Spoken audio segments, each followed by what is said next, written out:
So from 2019 to 2024, we saw Seattle adult felony referrals drop by 36.7%. And when I speak to referrals, I mean those are the cases that are sent to us by law enforcement for a potential charging decision.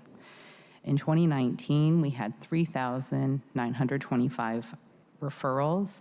That number is at 2,485 for 2024. Youth gun violence remains high, and the number of shooting victims in 2024,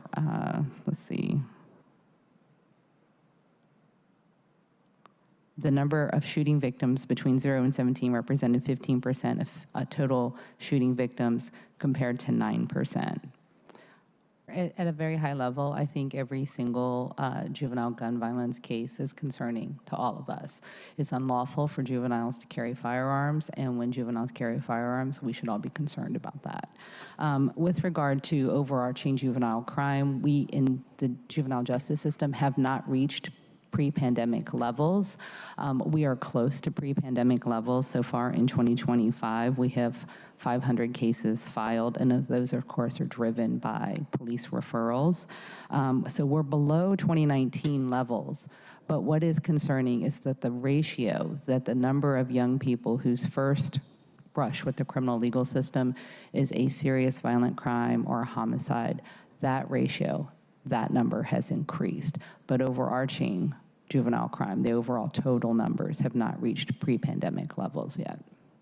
The one thing that I think is alarming, and you all pointed out that out of the 394 shooting victims, that 26% were between the ages of 18 and 24, and then the youth part, 15% are between 0 and 17. And if you add those up, that means that 41% of gun violence victims are under the age of 24, if I'm adding correctly.